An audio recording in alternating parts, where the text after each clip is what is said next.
म्हणून ज्यावेळेस उभा राहता त्यावेळेस मराठा तुम्हाला ओबीसी म्हणून कधीच बघत नाही, भरभरून मतं करतो.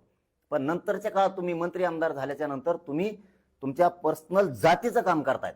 हे मराठ्यांना आणि कुणबीला खूप खटकायला लागलंय. तुम्ही सावध व्हा, आणखीन बाजी पलटू देऊ नका. तुम्ही मंत्री आमदार झाल्याच्या नंतर, खासदार झाल्याच्या नंतर मराठ्यांच्या विरोधात काम करायचं, कुणबी प्रमाणपत्र रद्द करायचं काम बंद करून टाका. कुणाच्या नादी लागून तुमचं राजकीय करिअर बर्बाद करून घेऊ नका. कारण आम्हालाही कळायला लागला आता की तुम्ही आमची फसवणूक करताय, मतं घेताय. आणि तुम्ही किती दिवस करता ना, 2-1 वर्ष आणखी. आता आमच्या डोक्यात फिट झालंय मराठ्याच्या कुणबीच्या की तुम्ही आमचा कसा गेम करता, निवडून येताना कसं गोड बोलता. त्यामुळं तुम्ही इथून पुढं मराठ्यांच्या लेकरांचं, कुणबीच्या लेकरांचं वाटोळं करायचं नाही. कारण मधी मी पाडासारखा उभा आहे, तुमच्या हे लक्षात ठेवा. तुम्हाला मी सुधरू देणार नाही. तुम्हाला कांड्यावर मोजा इतके बी येणार नाही. मग नंतर बघा, तुम्हाला आत्ताच सांगून ठेवतो मी, ओबीसी जेवढे नेते आहेत तुमच्यात आम्ही कधीच ओबीसी पण बघितलेला नाही. पण तुम्ही आमच्याकडून निवडून आल्याच्या नंतर आमच्या विरोधात जाताय, हे लक्षात ठेवा. कांड्यावर मोजा इतके सुद्धा ठेवणार नाही.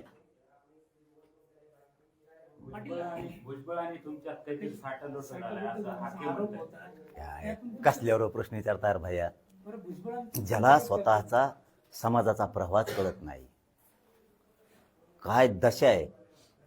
धनगर बांधवांनी माझ्याकडून व्हावं, ओबीसींना माझ्याकडून व्हावं, मी अजिबात बोलत नाही. मी जे पोटातलंय तेच बोलतोय. कारण मी गावखेड्यातला ओबीसी गरीब समाज बघितलाय, गावखेड्यातला गरीब मराठा समाज मी बघितलाय. मी सगळ्या जाती धर्माचे गोरगरीब मी बघितलेत. मी सत्य सांगतोय, मी बघितलेत. आम्ही एकमेकाच्या बांधावरती येत, एकमेकाच्या लग्नात येत, एकमेकाच्या सुखादुखात येत, एकमेकाच्या मौतीत येत. आम्ही कशात पण आम्हाला उसने पैसे लागले तरी आम्ही एकमेकाला देतो. ही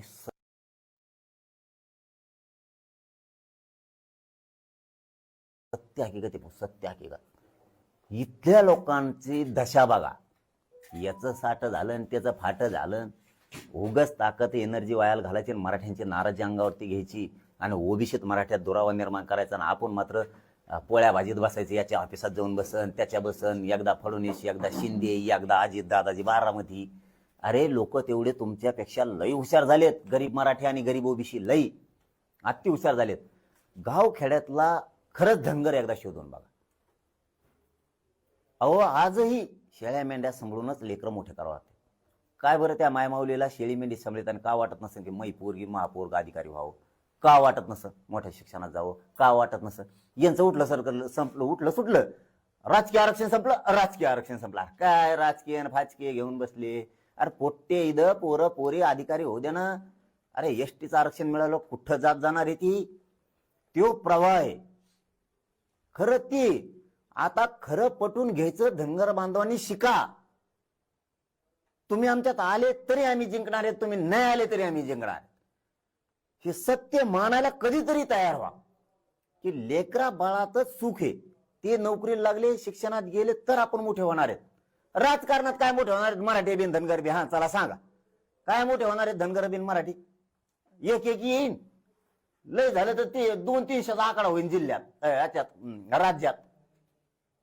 आणि काय करायचं तुमचे 80-90 लाख धनगराचं, 6 कोटी मराठ्याचं पोट भरणार आहे का त्यांनी?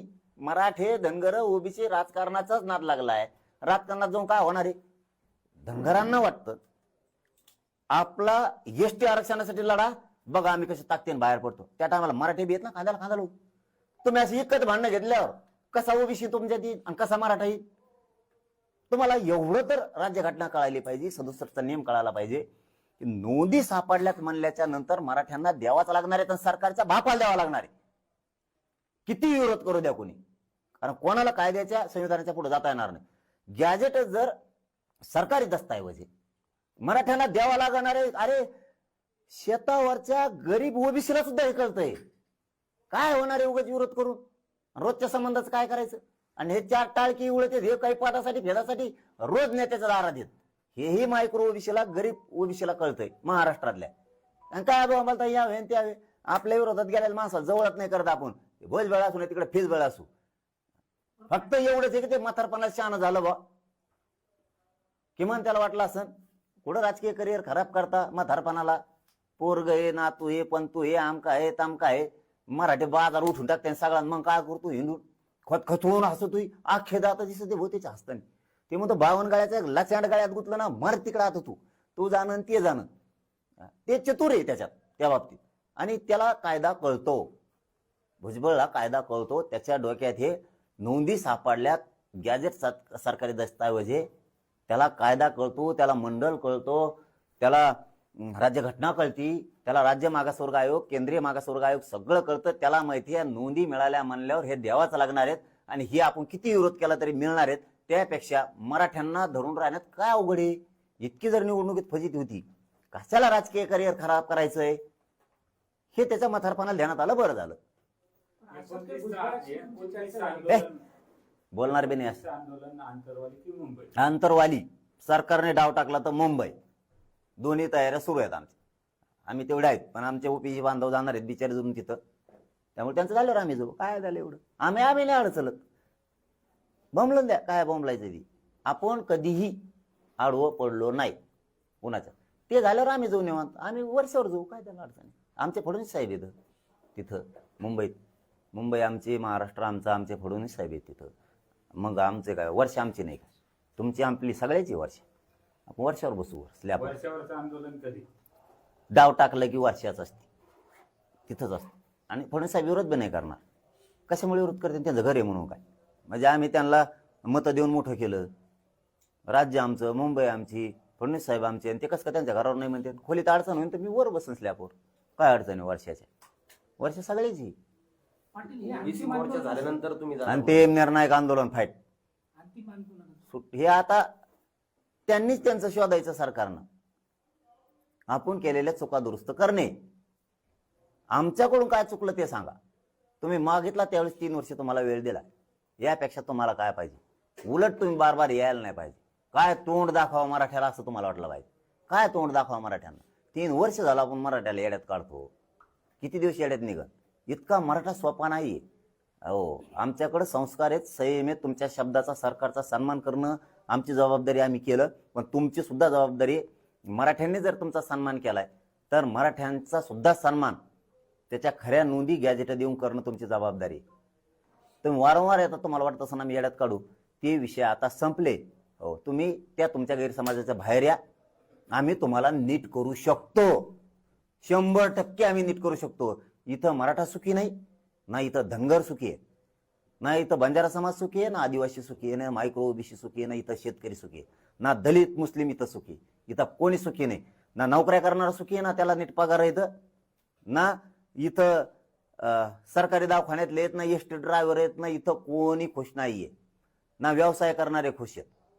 इथं वर्षाचं उत्पन्न होत नाही. शेतीत एवढं नुसतं स्मार्ट मीटर बसले फडणवीसनी, त्याचं बिल यायला लागलंय. ना इथं अनुदान मिळतंय, ना इथं पीक विम्याचे पैसे, ना शेतीमालाला भाव. इथं कोणी खुश नाही. आम्ही तुम्हाला नीट करू शकतो आणि करणार. पाटील, एक शेवटचा प्रश्न आहे. 3 वर्षाच्या आंदोलनात ज्या लोकांनी तुम्हाला विरोध केला ते लोक पुन्हा मावळ होत आहेत, तुमची बाजू घेत आहेत. म्हणजे काय जादूची कांडी? जादूची कांडी नाही. मी प्रामाणिक समाजासाठी करतोय. हे माझ्या समाजाला मान्य. मी समाजाच्या लेकराचं हित सोडून काम करत नाही. त्यांनाही वाटतंय. एखाद्या बारी इकडे तिकडे भेटीला आमदार पक्षाच्या गेल्यामुळे त्यांचं थोडंसं व्हायबल होत असतील, पण त्यांना पुन्हा वाटत असेल ते बी आपल्याच लेकरासाठी भांडतंय, आपल्याच लेकीसाठी भांडतंय. आणि काय वेगळं करतोय? समाजाच्या लेकीबाळीच्या कल्याणासाठी काम करतोय, सुखा समाधानासाठी त्यांच्या लेकरा बाळाच्या समाजाचं काम करतोय. हे मला त्रास देत आहेत सरकार बी आणि काय आमचे पण. माझा समाज मला त्रास नाही होऊ देत, कारण मी त्यांच्या लेकरासाठी भांडतोय. ते मला कसं का उघडं पडू देतील भाऊ? तुम्ही बघा आता 29 ऑगस्टच्या नंतर रोज मराठी आहेत. 29 ऑगस्ट, 30 ऑगस्ट, 31, 1, 2, 3, 4, 5, 15, 20 पोत जवळ चालू आहे ना, तवर मराठी अंतरवली. लय झालं तर 1-2 दिवसांनी टप्पे पाडणार आहेत. आता हे सांगायचं नव्हतं, पण टप्पे पाडणार आहेत. याचा शेवट कसा? सगळ्या मागण्या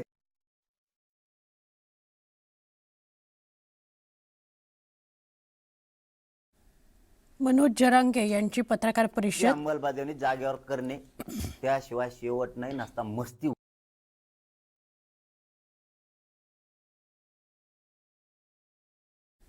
मनोज जरांगे यांची पत्रकार परिषद सुरू आहे. ते आपल्या आमरण उपोषणाविषयी माहिती देत आहेत. त्यांना सरकारच्या डोक्यातली मस्ती बाहेर काढतो. याला धर जवळ, ते आंदोलन बसव, याला बोलायला लाव. एखादं ते मीडियाचे सोशल मीडियाचे काहीतरी त्याला काय म्हणते ते युट्यूब बोले, त्यांना धर, याव कर त्याव कर, बेटा फक्त मराठ्याचे खांदे जावा.